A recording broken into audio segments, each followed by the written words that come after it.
우리 사랑하는 동성애 성도 여러분, 오늘 우리에게 주시는 하나님의 말씀으로 저와 여러분의 삶에 은혜의 강물이 흘러 넘치시기를 축복합니다. 예수님께서 예루살렘에 입성하실 때의 장면을 여러분들은 어떻게 떠올리십니까? 많은 사람들은 이 장면을 이렇게 떠올릴 겁니다. 그리고 그렇게 설교와 또 성경 공부를 통해서 들어왔을 겁니다. 예수님을 향해 수많은 무리가 종려나무 가지를 흔들며 호산나 다윗의 자손이여 외치며 환호하였다. 그런데 며칠 뒤 환호했던 무리들은 돌변하여 예수를 십자가에 못 박으라라고 외쳤다. 그런데 성경을 꼼꼼히 살펴보면 이 장면은 그렇게 단순하거나 극적인 반전으로 그려져 있지 않습니다. 실제로 예수님을 환영한 무리는 예루살렘 시민 전체가 아니라 예수님을 따라오던 제자 무리들이었습니다. 누가복음 19장을 보면 이들은 베다니와 감람산 언덕에서 조심스럽게 그러나 기쁨으로 예수님을 맞이했던 사람들입니다. 예수님의 입성은 우리가 흔히 상상하던 도성 전체가 떠들썩한 그런 개선 행렬 행진과는 거리가 멉니다. 로마의 삼엄한 감시 속 또 정치적으로 매우 민감하고 위험한 분위기 가운데 조용하고 초라한 행렬로 이루어졌다라는 겁니다. 예수님은 말이 아닌 어린 나귀를 타고 환호보다는 긴장과 불안이 가득한 거리를 지나 예루살렘으로 들어가셨습니다.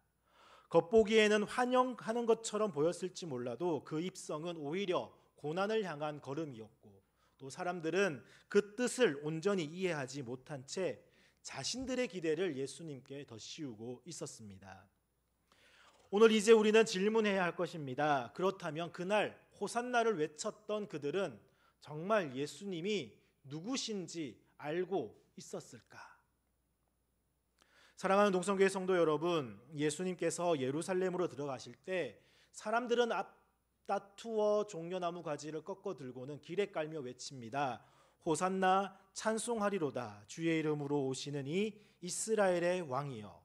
얼핏 보면 그들은 예수님을 제대로 알아본 것처럼 보입니다.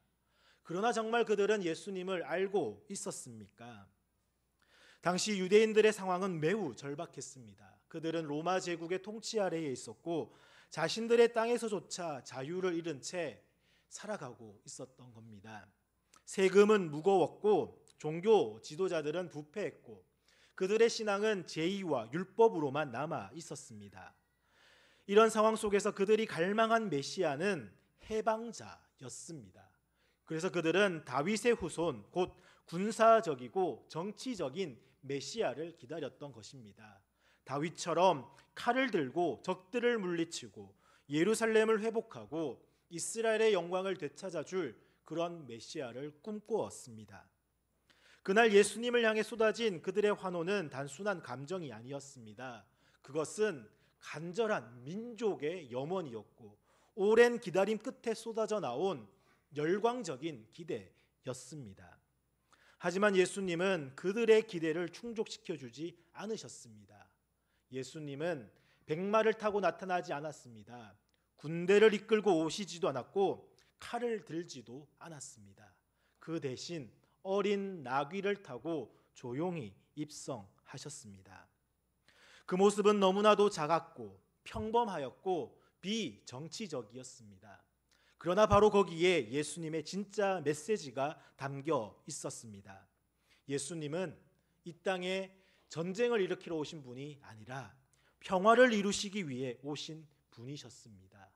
세상의 권력을 뒤엎기 위한 혁명가가 아니라 죄와 죽음의 권세를 깨뜨리러 오신 구원자였습니다. 그분은 세상의 방식이 아닌 하나님의 방식으로 오신 왕이셨습니다. 사랑하는 동성교회 성도 여러분, 복음서가 왜 4권인지 아십니까? 우리는 왜 4권의 복음서가 필요했습니까? 그것은 예수님께서 너무나도 위대하시기에 한 사람의 시선이나 하나의 이야기로 그분을 다 담아낼 수 없기 때문입니다.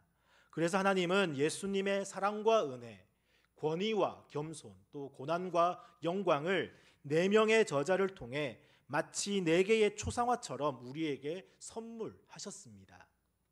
그래서 마태는 이렇게 그립니다. 예수님은 유대인의 왕이십니다. 왕으로 오신 예수님, 그러나 겸손한 나귀를 타고 오시는 왕, 구약의 예언을 성취하시며 하나님의 약속을 이루신 분으로 말입니다. 마가는 이렇게 그립니다. 예수님은 고난받는 하나님의 종이십니다. 하나님의 뜻에 즉시 순종하여 침묵 속에 고난을 감당하시는 왕, 고난받는 교회를 위로하시기 위해 그 길을 앞서 걸어가신 분으로 그리고 있습니다. 누가는 이렇게 그립니다. 예수님은 온 인류를 긍휼히 여기시는 구세주로 말입니다. 눈물을 흘리시며 예루살렘을 바라보시는 왕, 잃어버린 자를 찾으시는 하나님의 사랑, 가난한 자, 죄인, 이방인들에게도 하나님 나라를 열어주시는 분으로 말입니다. 그리고 요한은 이렇게 그립니다. 예수님은 하나님의 영광이 드러난 분으로 말입니다. 그분의 영광은 십자가에서 완성이 됩니다. 그의 죽음과 부활을 통해 우리는 하나님의 참된 사랑과 진리를 보게 됩니다. 한 분 예수님, 그러나 네 개의 초상화, 그리고 하나의 복음. 우리는 각 복음서를 통해 예수님을 더 깊이, 더 넓게, 그리고 더 입체적으로 만나게 됩니다.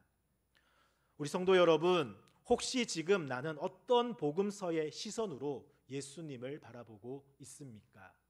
그리고 혹시 내가 놓치고 있는 예수님의 또 다른 얼굴은 없습니까? 하나님께서는 한 분 예수님의 이 사역을 단 하나의 이야기, 한 사람의 시선으로 기록하게 하지 않으셨습니다. 복음서는 4권이며 각기 다른 시선과 강조점으로 바로 예수님의 삶과 사역을 증언하고 있었습니다. 그렇다면 예수님의 이 예루살렘 입성 장면도 단순히 하나의 장면으로 보는 것이 아니라 각 복음서가 어떻게 다르게 그리고 있는지를 함께 살펴보아야 하지 않겠습니까? 마치 한 분 예수님을 중심으로 그려진 4개의 초상화처럼 복음서는 서로 다른 색깔과 붓으로 한 분 왕이신 예수님의 입성을 그리고 있습니다. 마태는 예수님의 입성을 이야기하면서 스가랴 9장 9절을 인용합니다. 보라, 내 왕이 내게 임하시나니 그는 공의로우시며 구원을 베푸시며 겸손하여 나귀를 타시나니. 이 말씀은 유대인들이 잘 알고 있는 메시아 예언이었습니다. 마태는 입성 사건을 통해 이렇게 말합니다. 보라, 구약이 말하던 바로 그 메시아가 지금 너희 앞에 서 있다. 구약과 예수님을 연결하며 예수님이 약속된 메시아이심을 확증하는 것이 마태의 목적입니다. 하지만 이 메시아는 백마를 탄 정복자가 아니라 나귀를 타고 오신 겸손한 왕이라는 점에서 유대인들의 기대를 정면으로 흔들어 버립니다. 마가복음은 곧 즉시라는 단어가 자주 등장하는 복음서입니다. 그만큼 행동 중심적이고 역동적입니다. 입성 장면에서도 마가는 군중의 환호와 예수님의 침묵이 대조를 이룹니다. 기적과 표적을 보이셨던 예수님은 이 중요한 순간에는 아무 말씀도 없이 나귀를 타고 조용히 들어가십니다. 이 장면은 초대교회에 고난받는 성도들에게 큰 위로가 되었을 겁니다. 우리 주님도 겉으로는 아무 일도 하지 않으시는 것 같지만 그 침묵 속에 하나님의 구원이 준비되고 있었다라는 메시지를 던지고 있습니다. 고난의 길을 묵묵히 걸으시는 주님의 모습은 믿음을 지키며 핍박을 견디던 교회의 힘이 되는 그런 말씀이었습니다. 누가는 아주 인상 깊은 장면을 덧붙입니다. 바로 예수님께서 예루살렘 성을 보시고 우셨다라고 하는 장면입니다. 누가복음 19장 42절에 너도 오늘 평화에 관한 일을 알았더라면 얼마나 좋았을까. 그러나 이제는 내 눈에서 숨겨졌도다라고 말씀하시며 우셨습니다. 이 말씀은 그들의 외침이 진짜 구원을 몰랐다라고 하는 증거였습니다. 그들은 환호했지만 그들의 마음은 진정한 평화를 향하고 있지 않았습니다. 예수님은 인기와 환호 앞에서도 흥분하지 않으십니다. 오히려 회개하지 않는 도성을 향해 눈물로 긍휼을 쏟아내십니다. 여기서 우리는 복음이 단순히 구원받는 기쁨만이 아니라 회개하지 않으면 슬픔으로 마주하게 되는 그러한 말씀도 담고 있다는 것을 보게 됩니다. 요한은 입성 장면에서 매우 특별한 통찰을 우리에게 줍니다. 제자들은 처음에 이 일을 깨닫지 못했으나 예수께서 영광을 받으신 후에야 이것이 그에게 대하여 기록된 것임을 생각났다라고 하는 요한복음 12장 16절의 말씀입니다. 예수님의 입성은 겉으로 보면 평범한 퍼레이드처럼 보였을지 모르지만 십자가의 영광, 부활의 확신, 하나님의 구원 역사가 그 속에 담겨 있었던 것입니다. 그래서 요한은 말합니다. 그때는 몰랐지만 우리는 나중에서야 알았다. 그 나귀 타신 예수님이 바로 하나님의 영광을 지고 가시는 하나님의 어린 양, 하나님의 아들, 하나님의 본체셨다는 것을. 요한복음의 입성 장면은 바로 예수님의 십자가 사건 전체를 미리 비추는 조명과도 같습니다. 영광과 고난은 나누어 있지 않고 바로 십자가 안에서 하나로 연결되어 있음을 우리에게 알려줍니다. 사랑하는 동성교회 성도 여러분, 이 복음서마다 표현은 달라도 한 분 예수님을 향한 고백은 같습니다. 예수님은 예언된 메시아이십니다. 고난을 마다하지 않으신 하나님의 종이십니다. 회개를 부르짖으시는 긍휼의 왕이십니다. 그리고 십자가를 통해 영광을 드러내신 구원자이십니다. 우리는 그분을 종려나무 가지 흔드는 감정으로만 맞이할 것이 아니라 각 복음서가 보여주는 예수님의 참된 얼굴을 묵상하며 그분 앞에 우리의 삶을 드려야 합니다. 사랑하는 동성교회 성도 여러분, 예수님은 왕이십니다. 하늘과 땅의 모든 권세를 가지신 참된 왕, 온 세상의 주인이신 하나님의 아들이십니다. 그렇다면 우리는 묻게 됩니다. 왕이신 그분께서 왜 십자가를 향해 걸어가셨을까? 왜 예수님은 종려나무 가지 흔드는 그 환호를 뒤로하고 죽음의 도시라 할 수 있는 예루살렘으로 그토록 처절한 고난의 길을 선택하셨을까? 요한복음 12장 14절은 이렇게 말씀합니다. 예수는 한 어린 나귀를 만나서 타시니, 구약시대의 왕들은 전쟁터로 나갈 때 말을 타고 평화를 전할 때는 나귀를 탔다고 합니다. 예수님은 지금 전쟁의 왕이 아니라 평화의 왕으로 오고 계시는 겁니다. 그렇다면 예수님의 전쟁은 사람과 사람이 싸우는 전쟁이 아니라 죄와 죽음, 어둠의 권세와 벌이는 싸움입니다. 나귀를 타신 예수님은 말씀하십니다. 나는 너희가 생각하는 방식으로 싸우지 않는다. 나는 사랑으로, 순종으로, 희생으로 이긴다. 세상은 화려한 왕을 원합니다. 힘있고 소리 높이고 능력으로 제압하는 왕을 말입니다. 그러나 예수님은 그 정반대의 모습으로 우리 가운데 오셨습니다. 조용히, 낮게, 무력해 보이게, 그러나 온전한 사랑으로 오신 그분. 예수님의 이 예루살렘 입성은 그래서 단순한 입장이 아닙니다. 그분은 십자가라고 하는 왕위에 오르시기 위해 들어오신 것입니다. 우리는 종종 왕의 이미지를 생각해 보면 금과 보석으로 장식된 왕관과 또 화려한 옷과 힘을 떠올립니다. 하지만 예수님의 왕관은 가시로, 그분의 옷은 채찍과 피로 물든 겉옷을 입으신 분입니다. 예수님의 왕자는 십자가이며 그분의 행렬은 고난과 조롱의 행렬, 또 그분의 즉위식은 죽음으로 향하는 여정이었습니다.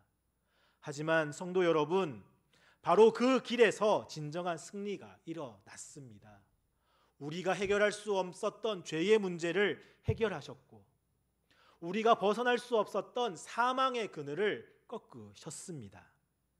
우리가 도달할 수 없었던 하나님과의 관계를 회복하셨습니다. 예수님은 십자가에서 왕이 되셨습니다. 세상은 여전히 말탄 왕을 원하지만 교회는 나귀 탄 왕을 전해야 합니다. 오늘도 이것은 마찬가지입니다. 세상은 말탄 왕을 원합니다. 성공을 보장해 주는 신, 고난은 없고 축복만 있는 신앙, 눈에 보이는 화려한 승리와 응답만을 원합니다. 하지만 성경은 말합니다. 예수님은 나귀를 타셨다. 그분의 왕되심은 겸손한 속에서, 십자가 속에서, 고난 속에서 드러났다. 오늘 교회는 어떤 왕을 전하고 있습니까? 우리는 예수님의 어떤 얼굴을 세상에 드러내고 있습니까?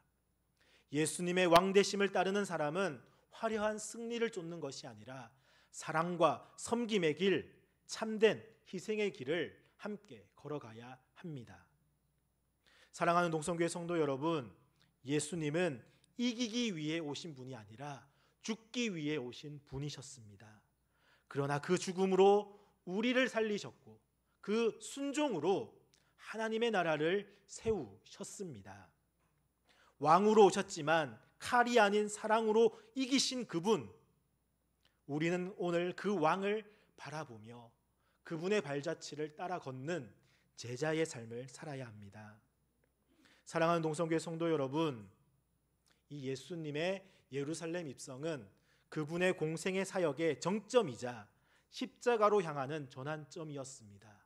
그리고 오늘 그 사건 앞에 서 있는 우리의 자리는 어디입니까? 예수님께서 겸손한 나귀를 타고 오시던 그날 갈릴리와 베다니에서 예수님을 따라온 무리들은 종려나무 가지를 흔들며 기쁨으로 외쳤습니다. 호산나! 지금 당장 우리를 구원하소서. 그 외침은 뜨거웠고 그들의 기대는 절실했습니다.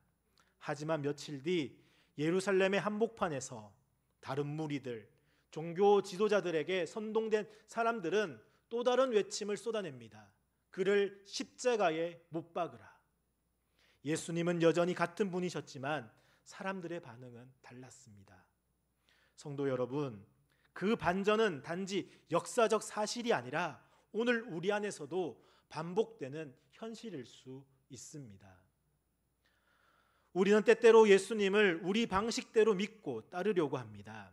기도에 응답하시는 분, 내 문제를 해결해 주시는 분, 내 인생을 성공으로 인도하시는 분, 예수님은 정말 우리의 필요를 채우실 수 있는 분이십니다. 그러나 문제는 우리가 원하는 방식으로만 예수님을 따르려 한다는 것입니다.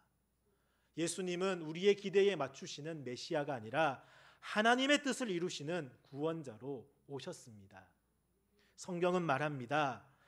제자들도 처음에는 이 일을 깨닫지 못했다. 그들은 예수님의 입성의 의미를 곧바로 이해하지 못했습니다. 그러나 부활 이후 그들은 깨달았습니다. 아, 그분이야말로 참된 왕이셨구나. 영광은 십자가 안에 있었구나. 혹시 우리는 예수님을 선택적으로 믿고 있진 않습니까? 우리는 부활의 영광은 기대하면서 십자가의 고난은 외면하고 있지는 않습니까? 축복의 예수님은 환영하지만 회개의 예수님은 피하고, 능력의 예수님은 찬양하지만 겸손의 예수님은 닮으려 하지 않습니다. 그렇다면 우리는 예수님을 있는 그대로 따르는 것이 아니라 내가 원하는 모습으로 만든 예수님을 따르고 있는 것입니다. 예수님 앞에 자기 중심적인 신앙을 내려놓을 수 있겠습니까? 예수님께서 나귀를 타고 예루살렘에 입성하신 길은 자기를 비우는 길, 십자가를 향한 길이었습니다. 오늘 우리 또한 그 길 앞에 서서 우리 스스로에게 물어야 할 것입니다. 나는 내 뜻을 내려놓고 하나님의 뜻을 따르려고 하고 있는가? 나는 예수님의 삶을 삶의 중심에 과연 모시고 있는가? 나는 세상적인 기대가 아니라 나의 하나님의 구원 역사 안에서 예수님을 바라보고 있는가? 예수님은 지금도 우리에게 물으십니다. 너는 나를 어떤 왕으로 믿고 있느냐? 너는 나의 십자가를 함께 지고 갈 준비가 되어 있느냐?